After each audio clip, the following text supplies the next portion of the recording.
Hello everyone, welcome to science world Hindi. दोस्तों, आज हम आपके लिए फिर से हाजिर हैं एक नया टॉपिक, नॉन हिंदी का नया टॉपिक। उसका टॉपिक क्या है?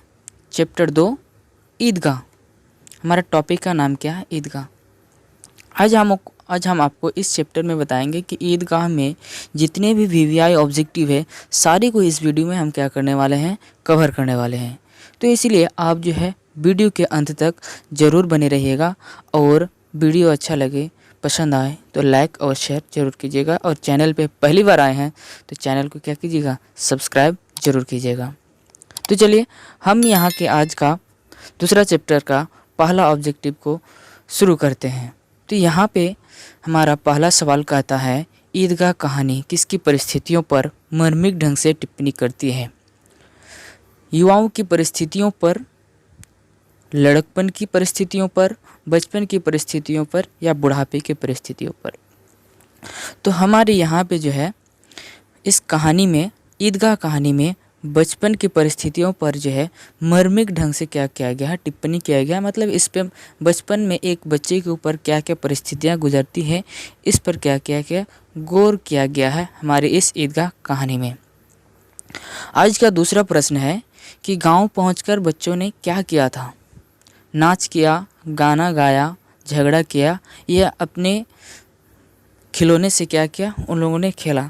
तो हम यहाँ पे देखेंगे तो इसका राइट आंसर हो जाएगा हमारा डी। क्योंकि यहाँ पे गांव पहुँचने के बाद, मेला से जब बच्चे गांव पहुँचते हैं तो वो मेला से कुछ क्या लेकर आए थे, खिलौने लेकर आए थे, और उन्हीं खिलौने से क्या कर रहे थे, सभी बच्चे खेल रहे थे आनंद के साथ। चलिए आज का तीसरा प्रश्न को देखते हैं। तीसरा प्रश्न कहता है, हामिद के पिता की मृत्यु कैसे हुई है? मलेरिया के कारण, तपेदिक के कारण, या हैजा के कारण, या चेचक के कारण? तो हम लोग अगर देखेंगे तो इसका ऑप्शन सी हो जाएगा राइट आंसर। क्योंकि यहाँ पे हामिद के पिता की मृत्यु किसके कारण से होती है? हैजे बीमारी के कारण से होता है। अगर आपको यहाँ पे पूछे कि हामिद की मम्मी की मृत्यु कैसे होती है, तो हामिद के मम्मी की मृत्यु जो है उसके पिता की मृत्यु होने के कुछ दिन बाद ही पीले होती होती क्या हो जाती है, हामिद के मम्मी की भी मृत्यु हो जाती है। चलिए चौथा प्रश्न कहता है कि तुम डरना नहीं अम्मा, मैं सबसे पहले आऊँगा, बिल्कुल ना डरना, यह किसने कहा था? तो चलिए ऑप्शन को देखते हैं। क्या है ऑप्शन? महमूद, मोहसिन, नूरे, या हामिद? तो यहाँ पे हमारा ऑप्शन डी हो जाएगा क्या, राइट आंसर। क्योंकि हामिद जब मेला जाता है तो मेला जाने से पहले अपने दादी से कहता है, अम्मा तुम डरना नहीं अम्मा, मैं सबसे पहले आऊँगा, बिल्कुल भी ना डरना। तो हामिद के पास, अगला प्रश्न है कि हामिद के पास कितने पैसे थे? 3, 4, 5 या 6? तो हामिद के पास जो है 3 पैसे थे। कितने पैसे थे? 3 पैसे थे। तो इसका राइट आंसर हो जाएगा ऑप्शन ए। चलिए आज का 7वां प्रश्न है कि नूरे को किस खेल से प्रेम है? मतलब नूरे एक कैरेक्टर है ईदगाह कहानी का, इससे सबसे ज़्यादा किस खिलौने से लगाव है? वकील से, सिपाही, धोबिन, या साधु से? तो इसे जो है नूरे को वकील से लगाव ज़्यादा रहता है। तो इसका ऑप्शन हो जाएगा ए, राइट आंसर। आज का 8 नंबर प्रश्न है कि ईदगाह कहानी आधारित है किस पर? बाल मनोविज्ञान पर, साहित्य पर, राजनीति पर, या इतिहास पर? तो हमारा यहाँ का राइट आंसर हो जाएगा ऑप्शन ए, बाल मनोविज्ञान पर आधारित है कौन? ईदगाह कहानी।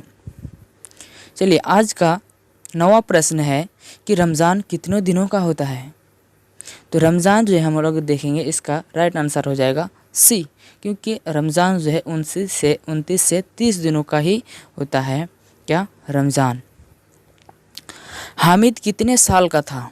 मतलब हामिद का उम्र क्या था? 3-4 साल का, 4-5 साल, 5-6 साल का, या 6-7 साल का? तो यहाँ पे अगर हम लोग देखेंगे तो इसका राइट आंसर क्या हो जाएगा, ऑप्शन बी। हामिद 4-5 साल का क्या था, दुबला पतला लड़का था। अब गरीब घर का लड़का है तो दुबला पतला तो होगा ही। चलिए आज का प्रश्न हम लोग देखते हैं कि हामिद के दादी का क्या नाम था? हमीदा, अमीना, मानो, या शकीला? तो हामिद के दादी का नाम क्या था? अमीना था। नाम क्या था हामिद के दादी का? अमीना। तो राइट आंसर हो जाएगा ऑप्शन बी। चलिए अगला प्रश्न देखते हैं, मेले में सम्मी क्या खरीदता है? मेले में सब में क्या खरीदता है? सिपाही, गुजरिया, चिमटा या खंजरी।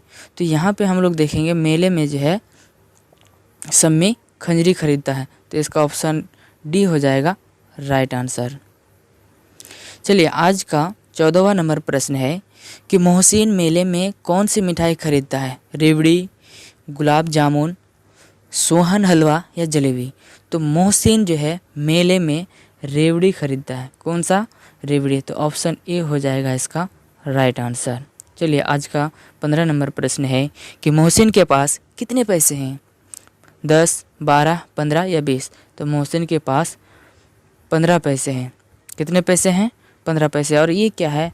बहुत ही महत्वपूर्ण प्रश्न है, ये कई बार एग्ज़ाम में पूछा गया है। चलिए, कैसा जीवन बाल मन को वयस्क की तरह सोचने के लिए मजबूर कर देता है? संपन्न, अभावग्रस्त, तनावपूर्ण या इनमें से सभी गलत है। तो देखेंगे हम लोग अभावपूर्ण जो है जिस बच्चे में अभाव रहता है किसी भी चीज़ का, पैसे कौड़ी का, तो उस बच्चे को क्या कर देता है? एक वयस्क कहने का मतलब है एक जो है बड़े बुजुर्ग की तरह सोचने पर मजबूर कर देता है। तो इसका हो जाएगा हमारा ऑप्शन बी राइट आंसर। चलिए यहाँ पे देखते हैं, हामिद खिलौने की जगह अपनी दादी के लिए क्या खरीद लाता है? कलम खरीदता है या बाल में कंघी करने के लिए कंघी खरीद लाता है, चिमटा या सभी खरीद लाता है? तो अगर हम कहानी को गौर से देखे होंगे तो यहाँ पे हामिद जो है अपने दादी के लिए न कलम लाता है न कंघी लाता है, बल्कि वो क्या लाता है? एक चिमटा लाता है। क्यों चिमटा लाता है? क्योंकि जब उसके दादी रोटी सेकती थी तो उसका हाथ क्या हो जाता था? तवे में जल जाया करता था। 18 नंबर प्रश्न है, गांव से ईदगाह कितने कोस दूरी पर थी? तो गांव से जो है ईदगाह 3 कोस दूरी पर था। कितना कोस? 3 कोस। और ये क्या है? ऑप्शन बी इसका राइट आंसर। और ये क्या है? वीवीआई प्रश्न है। ये क्या है? वीवीआई प्रश्न है, इसे याद रखेंगे, आपके बोर्ड एग्जाम में ये आ सकता है। 19 नंबर प्रश्न है, हामिद के दोस्तों के नाम है? तो ऑप्शन है यहाँ पे महमूद, नूरे, मोहसिन। तो क्या है? तो इनमें से सभी हो जाएगा इसका क्या? Right answer. तो ये सारे महमूद, नूरे और मोहसिन क्या है? ये हामिद के दोस्त हैं। चलिए आज का 20 नंबर प्रश्न है, मेले में हामिद क्या खरीदता है? खिलौना, मिठाई, गुड़िया या चिमटा। तो मेले में हामिद जो है चिमटा खरीदता है, वो भी कितने पैसे में? 3 पैसे में खरीदता है। याद रखेंगे, ये आपका वीवीआई प्रश्न है। चलिए, ईदगाह कहानी वांछित बचपन की परिस्थितियों पर किस ढंग से टिप्पणी करती है? तो अगर हम लोग इसका हेडिंग ही पढ़े हैं तो वहीं पे हम लोग क्या पढ़े हैं, जो ईदगाह कहानी में वांछित बचपन की परिस्थितियों पर मार्मिक ढंग से क्या किया गया है? टिप्पणी किया गया है। तो इसका राइट आंसर हो जाएगा ऑप्शन ए। चलिए आज का 22 नंबर प्रश्न है कि हामिद ने चिमटा क्यों खरीदा? चिमटा मजबूत था, चिमटा सुंदर था, ये सब जो है बिल्कुल ही नहीं है, क्योंकि रोटी सेकते समय दादी का हाथ जल जाता था, इसीलिए जो है हामिद ने क्या खरीदा था? चिमटा खरीदा था। तो ये क्या है? सी इसका राइट आंसर। और ये वीवीआई प्रश्न है, इसको ज़रूर याद रखिएगा। और इसी तरह के प्रश्न है आपके एग्ज़ाम में बिल्कुल आते हैं और यही प्रश्न आएंगे। 23 नंबर प्रश्न है कि हामिद किस कहानी का प्रमुख पात्र है? ये भी क्या आपका वीवीआई प्रश्न है। क्या है? वीवीआई है कि हामिद जो है ईदगाह कहानी का प्रमुख पात्र है। अगर आप देखेंगे तो हौसले की उड़ान, इससे भी प्रश्न आते हैं। उसके बाद इसमें जो है एक गुड़िया की कहानी है। उसके बाद ठेस, ठेस का प्रमुख पात्र बोले तो सिरचन हो जाएगा। चलिए आज का 24 नंबर प्रश्न है, ईदगाह कहानी का मुख्य विशेषता क्या है? कि यह बाल मनोविज्ञान पर आधारित है या अभाव एवं चुनौतियों से बच्चों परिपक्व बना देती है, या कहानी में सरल शब्दों का चयन एवं मुहावरों का प्रयोग किया गया है, या ये सभी। तो इसका राइट आंसर हो जाएगा डी, क्योंकि इन सबों का क्या किया गया है? इन कहानी में प्रयोग किया गया है। चलिए आज का 25 नंबर प्रश्न है, महमूद के पास कितने पैसे हैं? तो महमूद के पास यहाँ पे देखेंगे 12 पैसे हैं। महमूद के पास कितने पैसे हैं? 12 पैसे हैं। तो इसका राइट आंसर हो जाएगा ऑप्शन सी। चलिए 26 नंबर प्रश्न है, हामिद ने कितने रुपयों में चिमटा खरीदा? तो हामिद ने जानते हैं 3 रुपये में जो है यानी 3 पैसे में क्या ख़रीदा है, चिमटा ख़रीदा हामिद ने, क्योंकि उसके पास टोटल कितने पैसे थे, 3 ही पैसे थे। आज का 27 नंबर प्रश्न है, रमज़ान के कितने दिनों के बाद ईद आती है? ऑप्शन है आपके पास 10 दिनों के बाद, 20 दिनों के बाद, 30 दिनों के बाद या 40 दिनों के बाद। ये तो आप सभी को पता है कि कितने दिनों के बाद, 30 दिनों के बाद क्या आती है, ईद आती है। तो इसका सी हो जाएगा राइट आंसर। चलिए आज का 28 नंबर प्रश्न है, कौन सी कहानी वंचित बचपन के परिस्थितियों पर मार्मिक ढंग से टिप्पणी करती है? तो यहाँ पे आपका ऑप्शन है ठेस, खेमा, खुशबू रस्ते हाथ या ईदगाह। तो आपको पता है जो बचपन के परिस्थितियों पर ईदगाह कहानी में मार्मिक ढंग से क्या किया गया है, टिप्पणी किया गया है, बारीकी तरीके से बताया गया है। रमज़ान के महीने में मुसलमान क्या रखते हैं, व्रत रखते हैं, उपवास रखते हैं या रोज़ा रखते हैं? तो ऑप्शन डी हो जाएगा, इसका सी हो जाएगा क्या राइट आंसर, रोज़ा रखते हैं।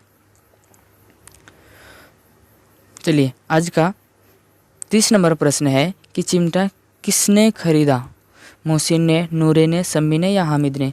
तो आपको पता है कि हामिद ने क्या खरीदा है, चिमटा खरीदा है। तो इसका ऑप्शन डी हो जाएगा राइट आंसर। चलिए ईद के दिन उदास थे, कौन उदास थी? तो ईद के दिन जो है अमीना उदास थी, हामिद का दादी अमीना उदास थे। क्यों उदास थे? क्योंकि उसके घर में खाने पीने का कोई भी सामान नहीं था और हामिद क्या था, छोटा बालक था। ये तो दूसरे के घर जाएगा और क्या मुँह ताकेगा, इसीलिए वो उदास बैठे थे। यहाँ पे 32 नंबर प्रश्न कहता है जो गदगद शब्द का अर्थ क्या होता है? तो गदगद शब्द का अर्थ होता है कि खुश हो जाना यानी प्रसन्न हो जाना। तो इसका ऑप्शन बी हो जाएगा राइट आंसर। चलिए आज का आखिरी प्रश्न है 33 नंबर और आखिरी प्रश्न है, ईदगाह कहानी का लेखक कौन है? इसको जो है आपको 2 तरीके से और पूछा जा सकता है कि ईदगाह कहानी का रचनाकार कौन है या ईदगाह कहानी का ऑथर कौन है। तो हम लोग यहाँ पे बोलेंगे ईदगाह कहानी का लेखक यहाँ पे क्या है, मुंशी प्रेमचंद। इसका डी हो जाएगा क्या राइट आंसर। तो चलिए दोस्तों यहीं पे हमारा वीडियो होता है समाप्त। अगर आपको वीडियो अच्छा लगे तो अपने दोस्तों में शेयर कीजिएगा ज़रूर।